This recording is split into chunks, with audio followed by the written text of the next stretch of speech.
So this is up. Hi everybody, it's your friend Daniel Hutchins. We're back again. Yes, I know it's been a long time, but have no fear, for I am back.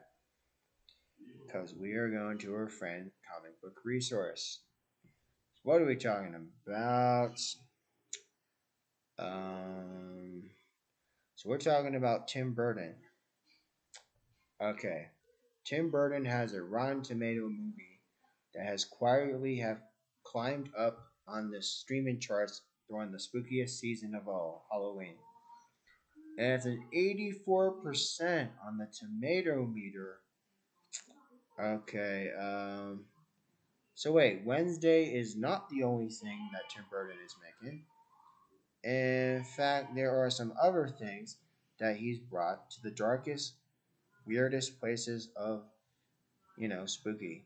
So, therefore, we're gonna, um, yeah, there's a 2005 thing that he made, and guess what that was?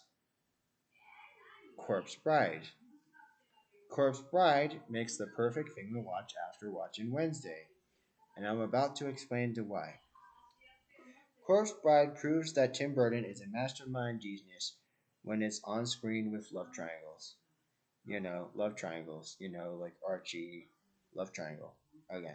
Similar to the push between Wednesday, Tyler, and Xavier we saw from the second season of Wednesday.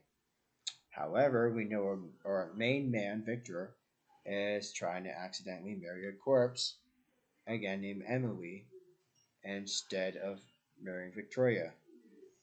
Although they were willing to die to spend eternity with her. Yeah, they was married off to some villainous man who then was caught between two women, shared the love for music and dogs, and then it was as, oh yeah, she is better for you. And then it was a happy ever after. At least we think it was. Even though Victor was willing to drink the poison to be with Emily, again, he's so convinced he'll try to hook up with Victoria again.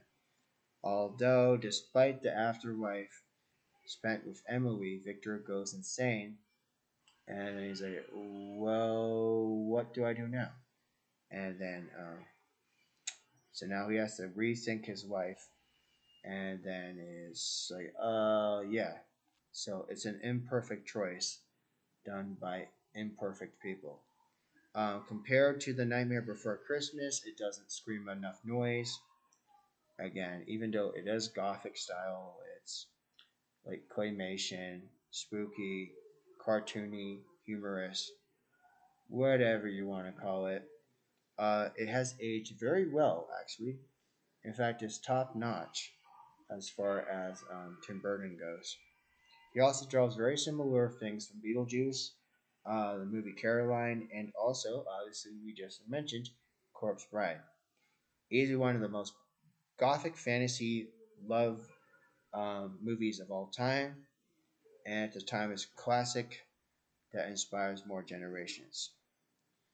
And it's a story about outcast, feeling like you're not belonging, feeling like you don't belong. Again, kind of sort of like the outsiders, kind of like aristocratic kind of crap. And this was made around the same year as Charlie and Chocolate Factory. Again, my favorite movie by Tim Burton. It is my favorite movie by Tim Burton. I have confirmed that.